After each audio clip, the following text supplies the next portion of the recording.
morning, everyone. Welcome to another roundtable for the Certified Commercial Property Inspectors Association. Thank you all for taking the time. This will be our last one that we're going to do at this time. I've been asked to move it ahead an hour to help some of those that are over on the West Coast. So next month we'll start having these 1 hour later than they are now. So you'll see that note show up on social media and some other spots. But good morning and thank you for taking the time. Let me open it up to anybody that might have anything they wanna bring up or discuss this morning.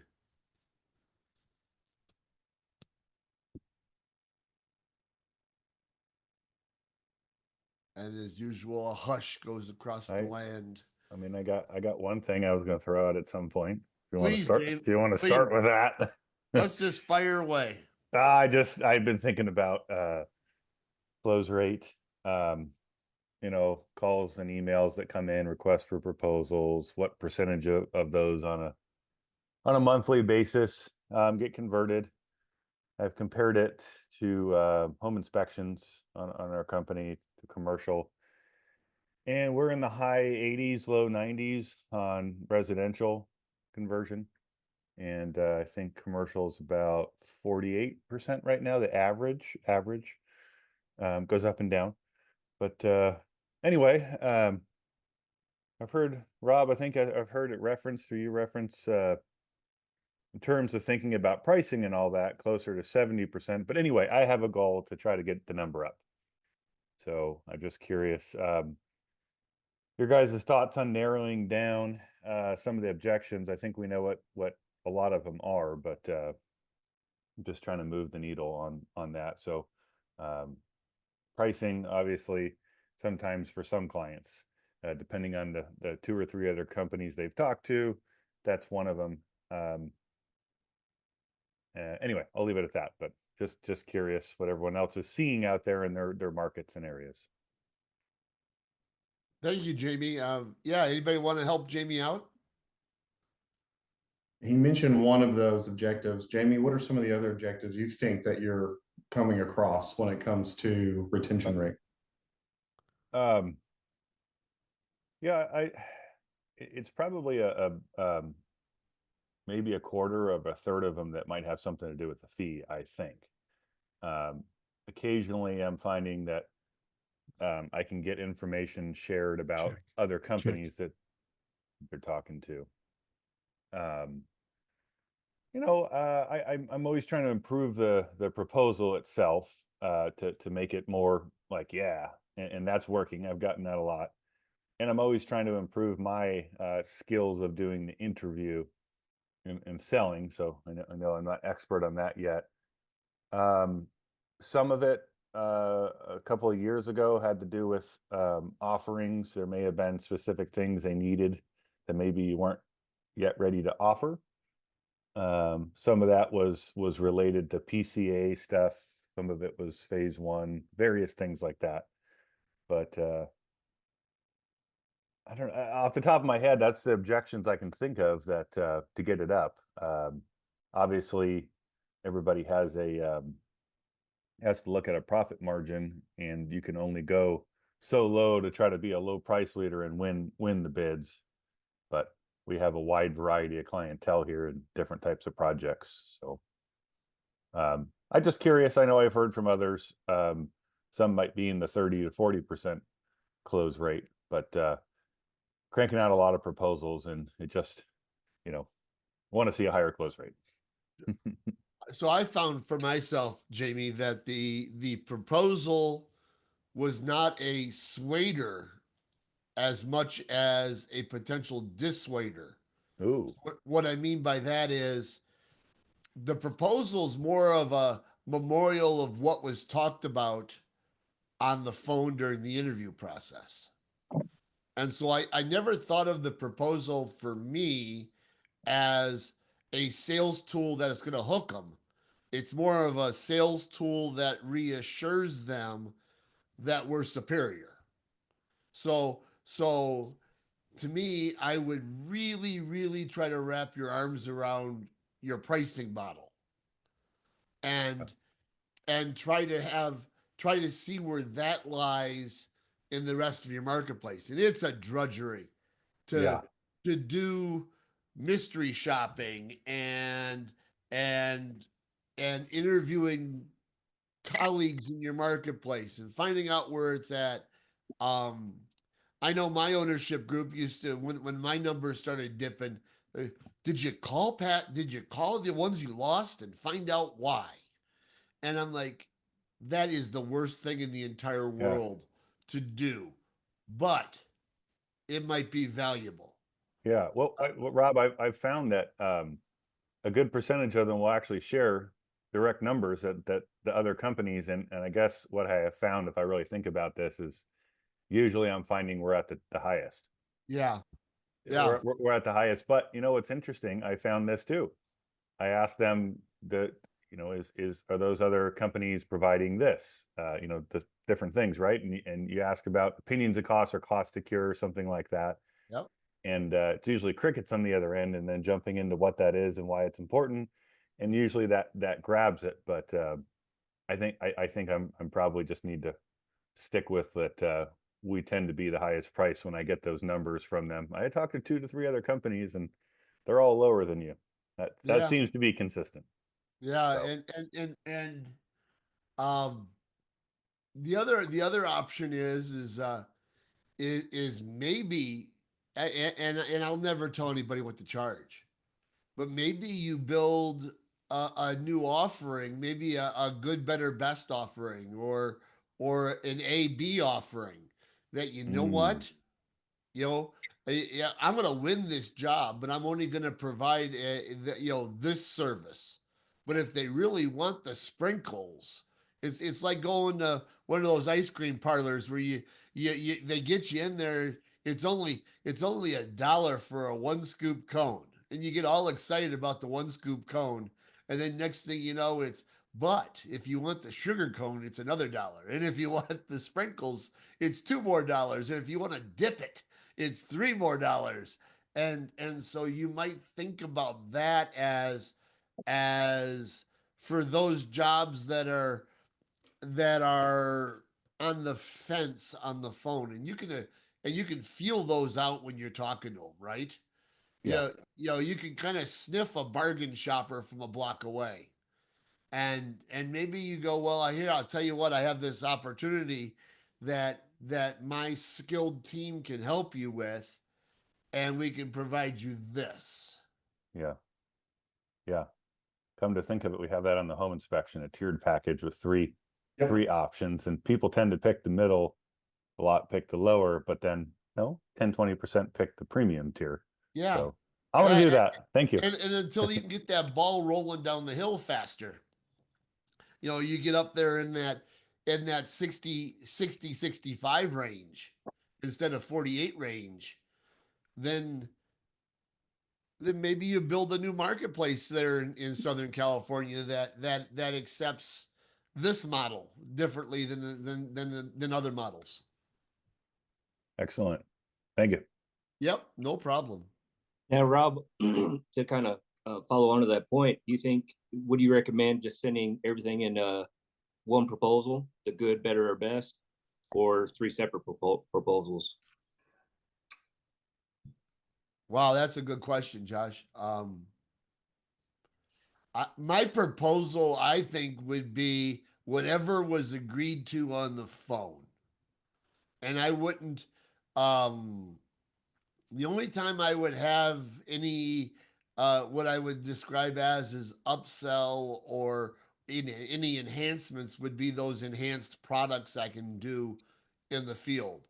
Things like adding cost to cure when I'm there, adding sewer scope, adding mold swabs or mold air cell testing.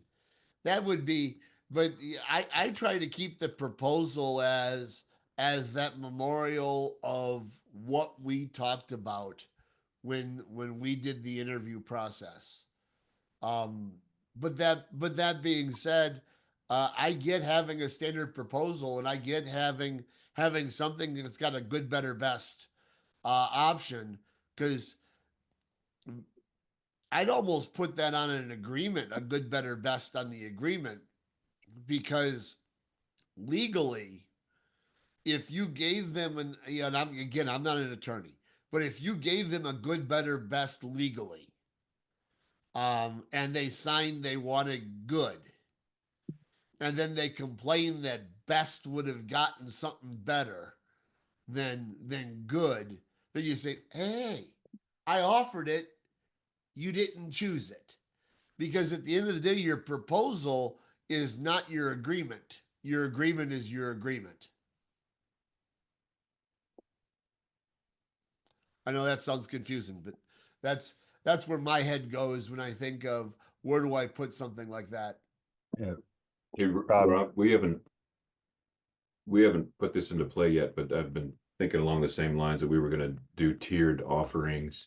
And I wonder if in the proposal, as a confirmation of the phone conversation, you could label it tier 1 or tier 2 or tier 3 or something along those lines, inspection, and that would imply that there are other offerings and other options out there.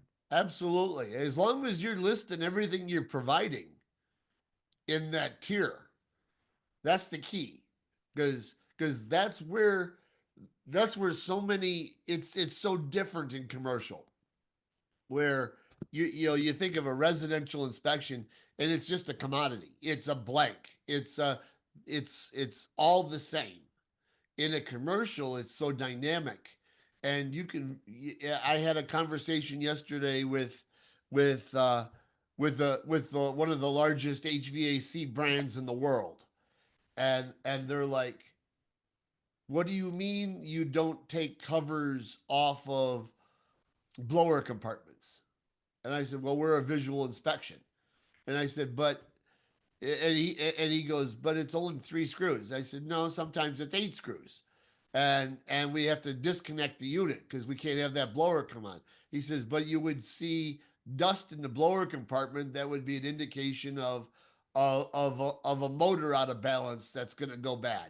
And I said, I get it, but you have to understand that in our scope, we don't want to shut the disconnect off on a $100,000 HVAC piece of equipment because it might not come back on. He says, you're right, they might not come back on. And I said, see? and so Tim, to that order, having a good, better, best, that good and better is probably visual, but that best is probably your specialty consultant coming along to absorb some of that. And so I could see listing those items just so they know what they're getting. But on the second hand, I look at it going, does that make him go, why did I call until you get there and you get to flare them, right? With your personality and your experience. And they go, this is why I called them. I got exactly what I needed. I know now my unit's 30 years old, and I know that it's not been maintained. And I know there's hail damage, and I know it didn't come on. So that's all I really need to know. So I think it's a double-edged sword of putting it in there. But I think if you're a good writer and a good designer, I think it would work.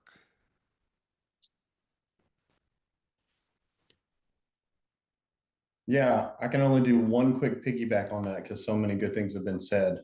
Our proposal is the initial conversation, and our proposal is the selling point. Like Rob said, it's a follow-up of what you had on the phone call. And I'll never give prices on the phone personally. I find if they're price shopping and they won't go take the time to fill out a proposal request or do it with me on the phone, then they just want to grab prices, and I will likely not win them. And so a lot of those individuals don't end up in my metrics for retention. We're currently at like a 95% retention rate on our commercial inspections. And that's because when I get a call, very rarely will I get a call. They mostly just go to our website and do the proposal request. But the one thing I can give everyone that I think is most important is a clear communication channel for your clients with no or little points of contention. So They have to go to my website, fill out a proposal request. I then have a conversation with them. Then we provide the proposal. Then we get it scheduled. And it's the same thing every single time. They can't Facebook me. They can't email me. They can't text my mother. They have to go to that one point, and everyone comes to the realization that that's how we do business. You may do it differently. You may be more boutique shop and you want to do it a little bit loose, and that's fine too. But how we set it up, we want it to stay the same. And I have found through talking to people, other inspectors, they're losing people throughout that communication process because they have so many different processes. They haven't streamlined it yet. Because I'm the most expensive person by far in my area too, but they come to me because of what we offer and what they've heard of us. And when they hear we do business a certain way, and it turns out to be that exact way, once business is completed, then they're going to refer us out again. Thanks, Lance. But- Yeah, I agree. I mean, it's about building that relationship. And when they take the time to call you, remember they called you, then you have to have that attitude of, I'm going to do everything I can do to make sure that I'm going to be doing their inspection, not somebody else. I'm not going to give them the knowledge that of the industry and everything else on the phone without the confidence that 75-85% of them aren't going to go with me. And so I would look, Jamie, I don't know if you've taken and read any of the articles we'd have on sales objection. I would look at that too. Yeah. Maybe you could spin some of those around as well. Yeah, well, Lance is making a good point there. I think that if we filtered out some of these clients that are just not really serious and price shoppers and didn't even get to issuing out a proposal, you know, we could probably increase that my number 10 to 20% just right there, because there are a fair amount of those that I'm counting all leads that come through. Like if the phone rang or an email, they filled out, you know, if that happened, we count it. So a fair percentage of those were probably never going to happen, because there are a good percent that literally are just, no matter what you say, want the cheapest one, or want it for some ridiculous, just like home inspections, right? You're going to get a good percentage that you can do all the selling you want, but they're looking for the cheapest, you know. And if we filtered out those and didn't even take the time to put together this beautiful proposal, that close rate would be higher. But I think, though, Rob, what you've said with that of offering some kind of a tiered good, better, best, perhaps even those low price ones, there's some minimum service we maybe could mobilize and go do, you know, to still capture. Well, remember, within the ComSop and the agreements we have written, we also, beyond the walkthrough survey, the inspection, there's a walkthrough agreement for those clients that don't want full inspections. There's one of those out there. I know in the land of home inspection, the walk and talks are a nasty word. But in commercial, they could be a valuable sales tool for solidifying at least some business. And instead of writing reports and doing all this, you could do a 1 hour, 2 hour consultation in a building and still make revenue. Yeah. Not that you'd really want to go in this direction, but just thinking in terms of, a lot of us are also home inspectors. You know, if I can mobilize one of my guys out to a property for $400 or $500, perhaps $600, $700, $800 on the commercial side, there's something to be done there. Yes. And so trying to just be premium only and your starting point is like 1,200. Maybe there's a middle ground there. Yeah. So go back and check out on our website the walkthrough inspection agreement. It's really not really even called an inspection. It's called a walkthrough agreement, and that might be a, I don't want to say loss leader. That might be your foray into the lower tiered client. And you're looking at no report on that, or is that None. I don't do any report. Here's Yeah. an agreement. I'm just walking and talking. Have a great day. Cool. I look at those as a conversion inspection. You can convert them to a full inspection most of the time. Yeah, exactly, Tim. It's like chum in the water. We Thank were you. That was great. we were actually doing those on residential in California. It was semi acceptable here. Yeah. Yeah, yeah, but now you're going to get shunned, unfortunately. But in commercial, it's still it could be a thing. I had a member call me yesterday just asking about that same question, and so I do know that that's a viable option for some clients. Hey, good morning. So what about the point of contact? A lot of times, either the realtor calls or the buyer. And I feel that I get a better closing rate with the buyer instead of the commercial realtor, because the realtor might not have all the details. They're not gonna be the decision maker necessarily. So how do you pivot with that realtor that is not willing or wanting to send you the buyer's information so that you can talk directly to them?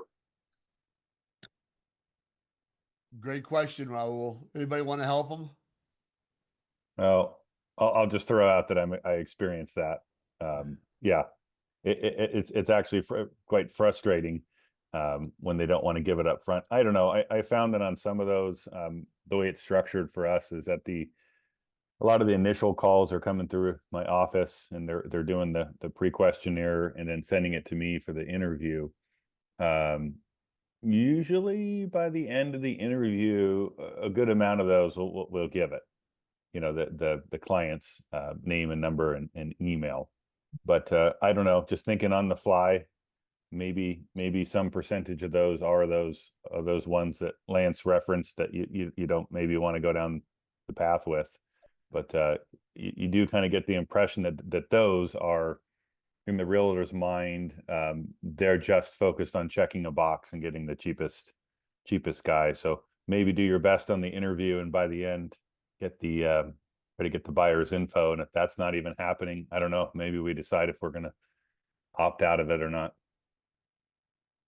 Yeah, and I second that, because we've had broker agents reach out to us and they are wanting a proposal from us, but they won't give me the client's information. What I have found in the past to be true about those individuals is either they're just an aggressive gatekeeper, and they're going to fall into that category, like Jamie said, of those clients that really don't want to move forward. They're just doing quick data collection for something later, or they have interest in it. So I've had brokers that, might also be buying the property, or they have a stake in the property with the client because they're going in on a partnership. And I try to clarify, who will be my point of contact and who is purchasing my service. Because if they say, well, I'm not the one purchasing it, I'm just looking on behalf of the client. And I'm like, that's great. They need to fill out this proposal request form with all their information. And then I can have a conversation with them and give them the best offering. And if they don't do it, then unfortunately they move along. And then always a great way to break the objective of, I went with someone cheaper, I went with someone else. If they allow you the opportunity, I always ask the question, what are they offering you? This is going to be difficult for new commercial property inspectors, because you don't quite know what your strong suits are or how, your business really moves about in the industry. So once you understand that, once you understand what your competitors are doing, you can ask that question in confidence, and you can say, well, what are they offering you? Because if I gave it to you for 10 and they're giving it to you for 5, you're truly getting half of what I'm offering. And if that's what you wanted, then I could have communicated differently. I can offer that to you and you'll still get the best service. You can win. I've probably won 8 out of 10 doing that, because they realize it was just a home inspector who cheapened it out. And they're like, oh, well, I don't know how to do 90% of what Lance does, so I'm just going to, throw out a cheap price and see if I get it. But when I actually have that conversation with the client and walk them through it one more time, we often win that back. We can't stress enough how important it is to have conversations with your client. Don't just let them say, I need a price, and you shoot them an email and then hope they sign everything and that's it. You will have wasted your time and theirs, and you will get yourself in a bind. Yep. what Rob said is they're going to go, well, you didn't give me what I wanted. Yeah, it's Raul, finding the decision maker is the key, and if that and as Lance said, the realtor wants to be a gatekeeper because, and it's probably not a commercial broker. It's probably a residentially centric broker that is in the middle of coveting this transaction. If you take the attitude of hey, every commercial inspection is not like a residential inspection. Every commercial inspection is completely different. And unless I can talk to your client and offer them exactly what they're needing for their knowledge base on this commercial property, I'm not going to be able to provide you with a good, accurate proposal and costs for the inspection. So I can assure you that there's nothing more important to me than your client. And so if you let me talk to them, I mean, just spin it to make them look like they're the buttheads of the day by not giving you that information. And you never know. But like Lance said, maybe on those cases it's jobs you don't want. I know I hate to say it that way, but it's time to change the the conversation away from the broker that's sitting there driving that bus and let us do what we do best, which is treat our clients with respect and provide outstanding service.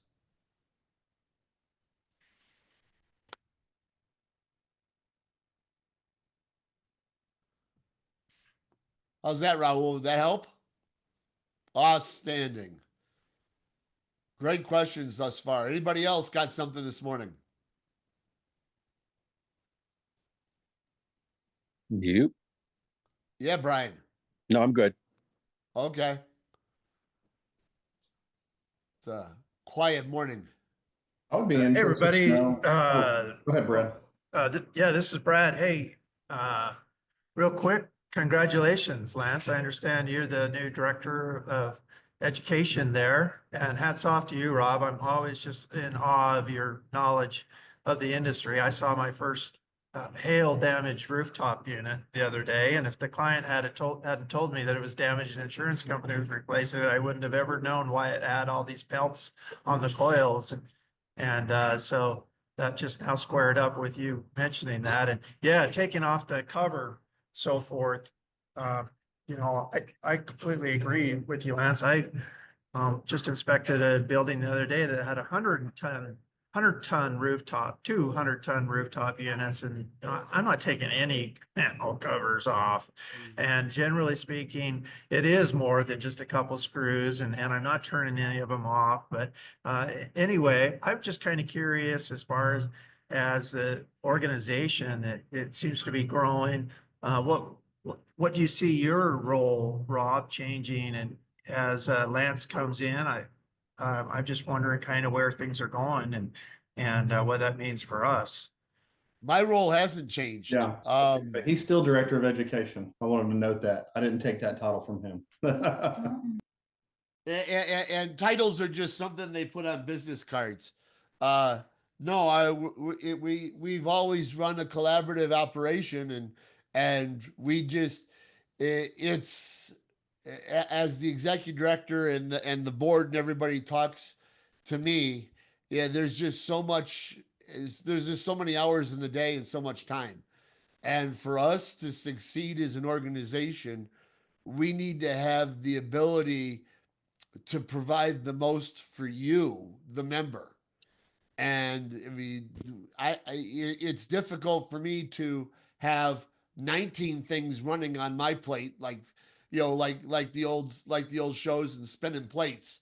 I can only have 19 going, and if I can get 8 going and have Lance take the other 8, then we're gonna have a better chance for you, the member, to have deliverables and knowledge base and experiences at a much more frequent interval.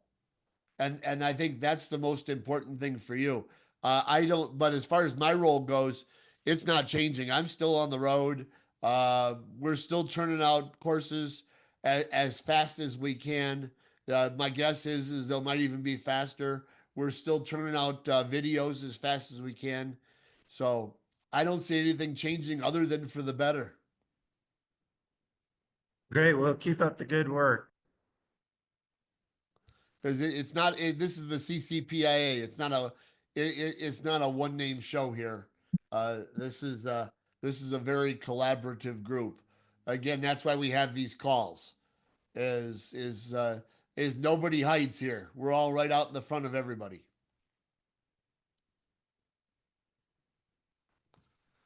I have a question for the group, if possibly. Yes, Don. I'm in the Houston, Texas area, and I get quite a few phone calls from clients who are from out of the country. That whether they're living here or not, I don't know, but they're coming here buying businesses, and they want to play the games with me that they play from whatever country they may be coming from. And it's usually almost like a bartering. Whatever price I give them, they want to then haggle about it. Is there a business-like way of explaining to them? I mean, I don't even know. I'm not even sure how to ask the question, but it happens so often. I thought it was worth asking. I think it's a very valid question, and there's our challenge. Culturally, it's different. I mean, if we go to Europe, you don't tip for service. The price is in the price. But here in our country, you tip for service, and because that's how our service people make a living. And so if you go to other countries, you barter. You come over here. I can't walk into Albertsons or Kroger's and barter for my steak. It's here's the price. So I know for me personally, and I'm just going to say, what I used to do is if there was an inkling that I got that my client was going to barter in the price, then I would always provide them a 20 or 30% overage in my initial price and let them feel like they got my normal price as a great service. But that's what I did. Or I just stuck my feet in the sand and said, no, this is my price. I'm sorry. If you want the best, this is what you pay for. But you could do either one. It's tough because they want to purchase here in our country because our profits and our cap rates are so good. I mean, I used to have clients that would be from overseas and they want to buy slum apartments in Chicago because they were so profitable. They would come from Southern California or Washington State because they could get double or triple their money in Chicago. I don't know if that's the case now, but that was just their attitude, and they thought they could get a bargain there, they could get a bargain with me, and I just never let them do it. I think Michael, you raised your hand. Yeah, can I take a stab at that one? Please. So I'm in the Seattle area, and we have I don't want to sound racial, but we have a really big Asian population. China, Vietnam, just all Asian countries, and it's really interesting because that's just their culture. And if you keep kicking against the pricks, you're not going to change them. So quit thinking you're going to change them to persuade them to your way of thinking. You just have to sort of outthink them. So I do just what you do. I always say, like, if I was willing to do it for $1,800, I'm going to say $2,200. They go, oh, we need discount. I say very strategically, and I already know the answer. Who's your agent? Joe Blow. Oh, your agent's Joe Blow? Oh, well, for him, he's a great agent. He uses us all the time. We give you a discount. Yeah. So I tie it to the realtor, so it's something that's plausible that they can sink their teeth into, and they go, "Oh, thank you very much." Yeah. So that it's just that simple. I always Yeah. up price it, and then I don't just bring it down. I have to have a reason to bring it down. Oh, your agent's Joe Blow. Oh, he's a really good agent with us. He sends us a lot of business. We'll give you a discount. Yeah, that's a good point. By just discounting just for sake of discounting, then it's like, well, what was the value at the beginning? But by Right. tying it to an agent, then you can actually tie it to something tangible. That's a very good point. I do like the way that sounds. I do. I think the people I get quite a few calls from where they got my name from somebody that I've already done one for. And so my first question right now has been, did they say I gave them a discount?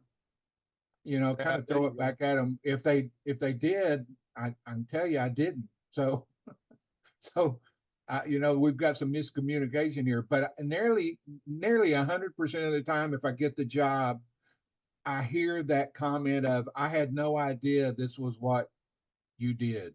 Yeah. Even though we've had that conversation, they're still like, oh, I didn't know that you included this, you know. So they're always happy with me when I'm finished, and that's, I do get referrals, quite a few referrals from them. But then you start all over again, you know. Okay, I need a discount.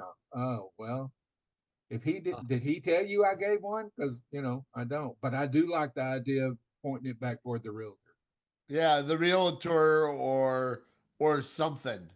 You know, if they call up and they're haggling and it's because they're buying a house of worship. Well, then you can do if it's a house of worship, then I always help out for houses of worship or something, right? Or it's a nonprofit. I always help out nonprofits.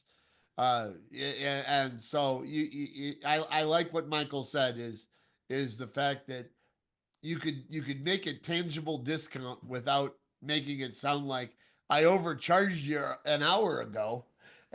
So let me drop it down now because an hour ago your price was fair. Yeah, It just didn't win the game. yeah. Thanks a lot. I appreciate it. Gives me another option. Arrows in the quiver. And I just want to, just as a community conversation, I want you guys to be very cognizant about giving discounts, because if you give a discount, if you're referred, they're going to expect that discount. And they're going to say, you gave someone a discount, I want a discount too. And if you do what Rob said, you offer more or whatever, they may think that's the discount.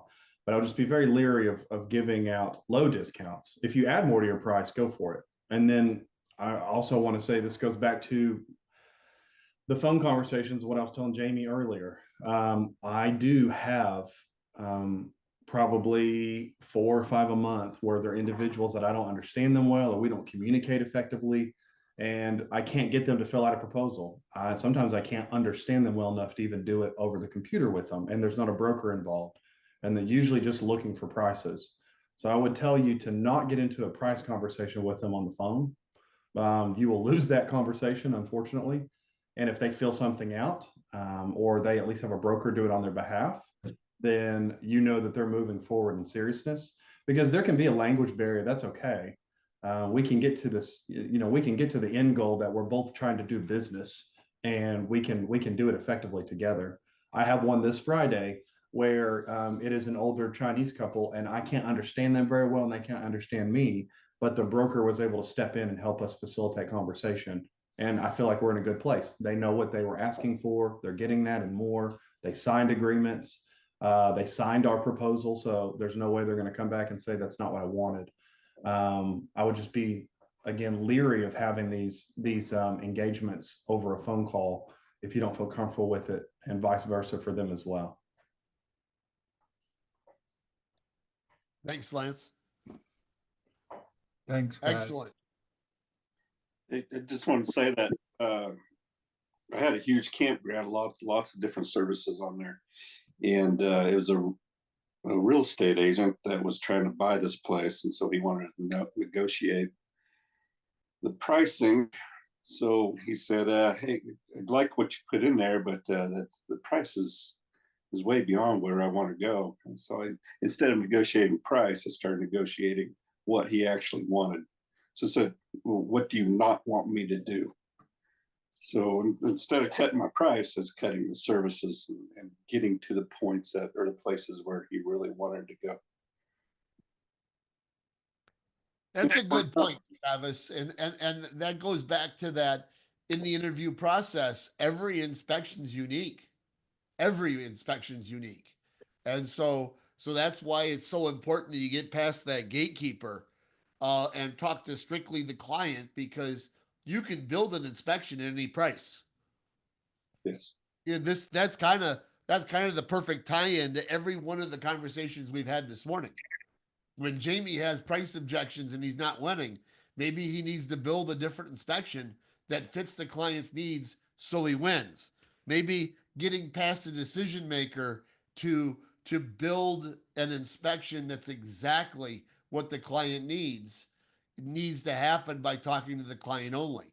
And then lastly, with Don and talking and having haggling, dropping your service down to what they want. So, I mean, I think this is perfect. Thank you. Thank you on that, Travis. That reminds me on how important that interview process really, really is. That's a way to get through the gatekeeper too, is by letting them know that there are sometimes things that we're completely including and that may not be necessary. And so I need to get to the client to Yeah. tailor that towards them. And that's also, you can overcome that first price objection if there is one as well. Well, maybe I'm including some things in this that you don't need. So let's go through the typical services. Yeah, exactly. Exactly. And that can only happen if you've thoroughly reviewed that property and you've thoroughly investigated that property and you're comfortable with everything that you see in that building, so that you can go to your client. Okay, so I get you don't want X, so if you don't want X, I can help you with this. Or you got a brother-in-law that's a roofer, then bring them, and I can save you some money. However you want to do it. I think there's a lot of different ways to make sure that client does not hang up the phone without giving you their confidence in their business. I had another one last week, which I completed, and I started adding things beyond what they wanted, such like the fixed ladder. I said, "Well, to get up on that roof, you're going to go up that fixed ladder, and that's a pretty important safety item. I'll be looking at that as well." So I was adding these services without throwing on prices right away at the person, but just including how valuable the inspection was going to be. Yeah, yeah. You make yourself indispensable, and they will have the confidence to do whatever you're asking them to do, which is your inspection at your price.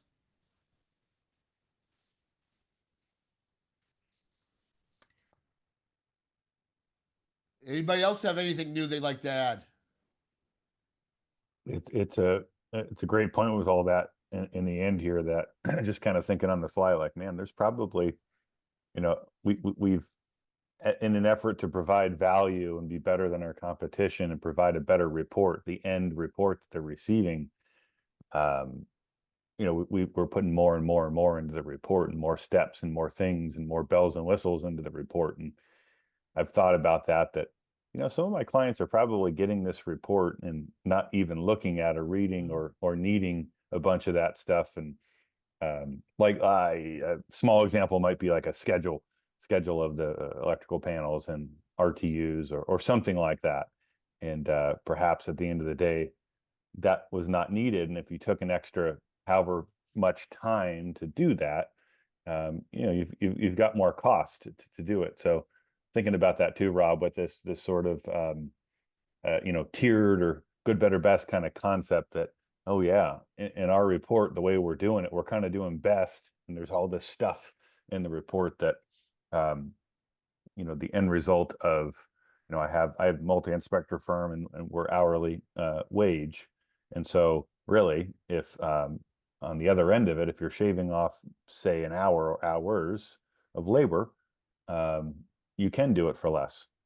Yeah. So I'll have to think through that one too, of our reports of, what things we're doing and what steps we're taking are not needed.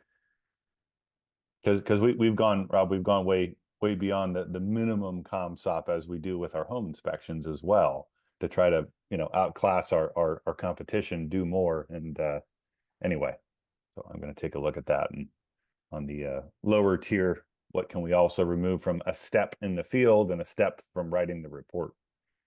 Well, I think it's important for all of us, no matter if you're your first day or your 50th day, is you got to always keep taking pulses of your business, and taking a pulse of your clients, and taking a pulse of the industry to see where you're stacking up.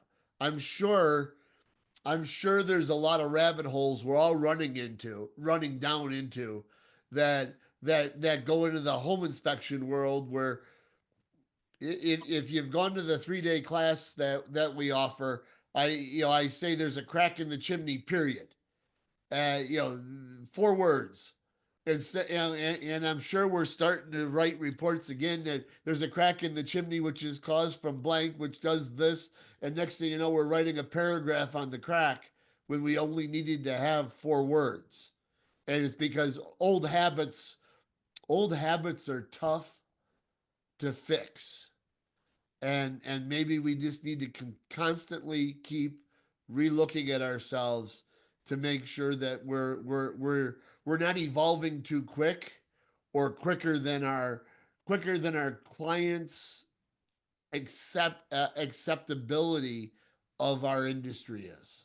Yeah. So Well, keep a monitor of that just, as you're going.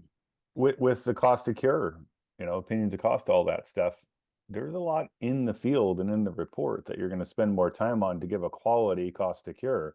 Yeah. As far as if you're measuring or counting and this sort of concept, if you know up front that you're not doing that, not including it, they don't need it.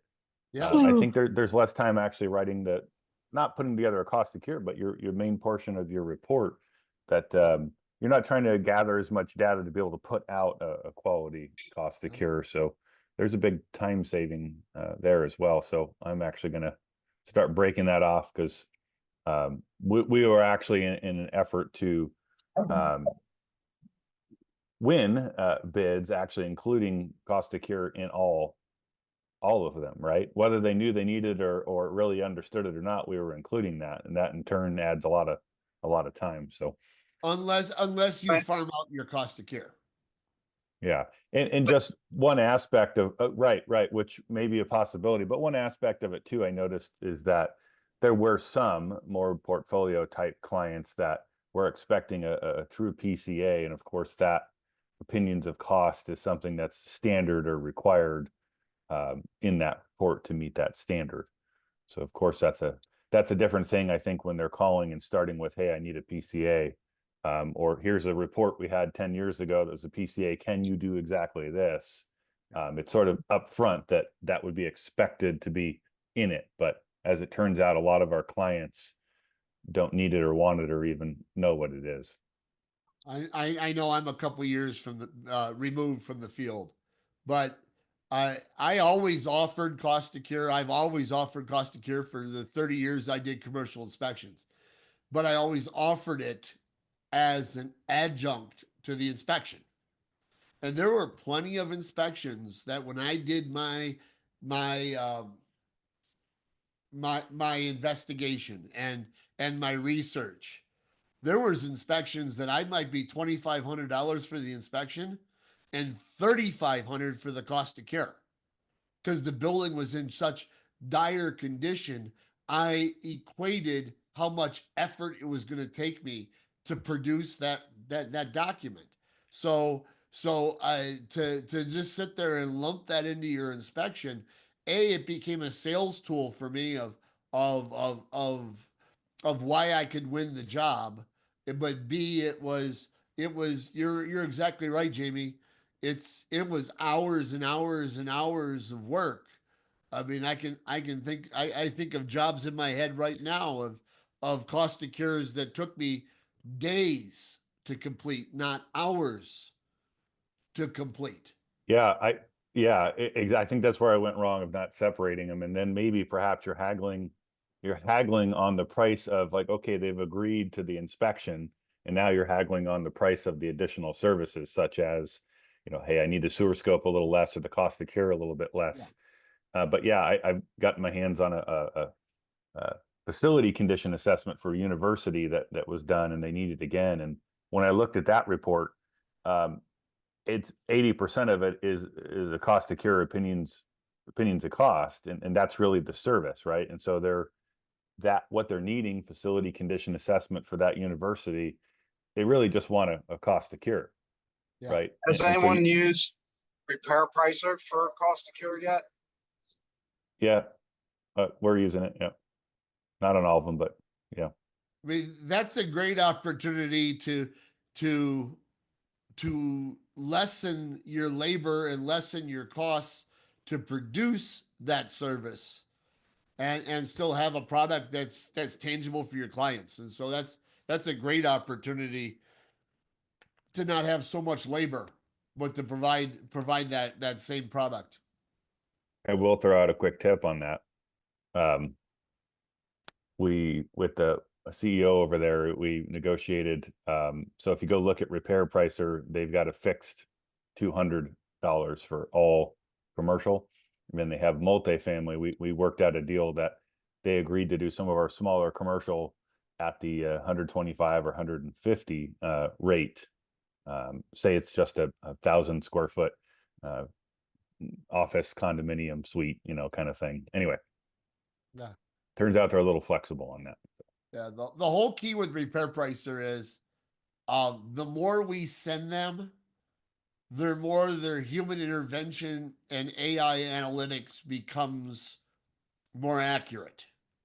They're very accurate on the residential side because they've had hundreds of thousands of reports that have gone through their analytics. The way they can become more accurate or inclusive on the commercial side is to send them more product. And so the more and more people that use them, the better it is for all of us. And so I think it's a great I think it's a great opportunity, especially for all of us that might dive too deep into it, and we just want to provide numbers just to have a quantification for our clients. Yeah, and working with them through too, I'll throw out another tip. Obviously, the quality and content of your report is going to change it for them. So photos that really tell the story that are also labeled with descriptions. If you can put more content that gets specific, what ton are the RTUs with crane, 4-ton unit with crane. And even when you're uploading your PDF of your report to them, there's a box, right, to put a bunch of information. And so if you can clarify things in there that might not be in your report, I found that helps. But if you just simply do the standard inspection and there's not a lot like the chimney is cracked, period, and you send like all your comments are structured that way and you send that to them, you're going to get less quality there. So there is an adjustment on what you're sending to them, not just in your report, but in the box where you can put comments in. They'll push something back that's got higher quality. Outstanding. Thank you. Well, we're approaching the top of the hour. Is anybody have anything else? Yeah, I would mention, I tried something this week that I hadn't done before. I had a new commercial agent that started using us. And I just wanted to keep the hook in the fish's mouth to kind of give him a little more than he asked for. So we did this commercial inspection, 13,000 square feet building, chiropractor office, dentist office, and the like. And they didn't want to do cost for cure, but it had a really bad roof. And so I sent the pictures and everything out to my commercial roofer, and I got him to write me up a formal estimate. And then I asked the agent before I sent it to him, because I didn't want to give him something where now he has something disclosed. I said, hey, how about if I send you this for free to kind of show you what the cost to cure looks like, and just in one area, just the roof only. And then in the future, you'll kind of know. And it was a $68,000 roof, and it was a color brochure. I didn't have to do anything but make one phone call. I got a free estimate from my roofer and sent it over. And so I was just trying to be a little more impressive and keep the fires kindled. That's, providing solutions makes you invaluable. And so, you had the objection of the roof, which is one of the big three, and then providing them a solution, that means they don't have to go looking around for that solution. They're going to take credit for it, and they're going to appreciate you. And that's a win-win. I learned something from a coaching class, that everybody wants two things in life. They want to look good and be right. And so, if I can make them look good, and it'll help them. And you're right. They can take credit for it. I don't need credit for it. I'm comfortable in my own skin. So. Thank you, Michael. That's terrific. Yeah. Donald Miller says that the client has to be the hero. We can't be the hero. The best we can be is maybe a Yoda to their Luke Skywalker kind of thing. Yeah. Agreed. Yeah, it's a fine line. You got to make sure you wake up in the morning and have your id in perfect condition, because no matter what happens, everybody else is going to take credit for whatever brainstorming you had. Well, thank you for taking time on this Tuesday morning. Again, any registrations that are happening as we move forward, they'll be for 1 hour in the future next month and moving forward, to give all of our East Coast people an extra hour's worth of sleep. And we're not going to be starting at 0600 in the morning. We'll give them an hour. Look for our upcoming classes. We have classes in Fort Lauderdale, Cumming, Georgia, Boulder, and Arkansas yet this year. Really excited about those. I'm really excited about the Arkansas class. If you're in the area, it's going to be at a community center, and we are going to be inspecting all elements, including commercial kitchens and gymnasiums and roofs. And so it ought to be a pretty exciting 3-day class. But with that, thank you for being here, and please, by all means, stay safe and follow the ComSop as you're doing your inspections. Thank you, Rob. Thank you. Thanks, Lance. Thank Thanks, you. guys.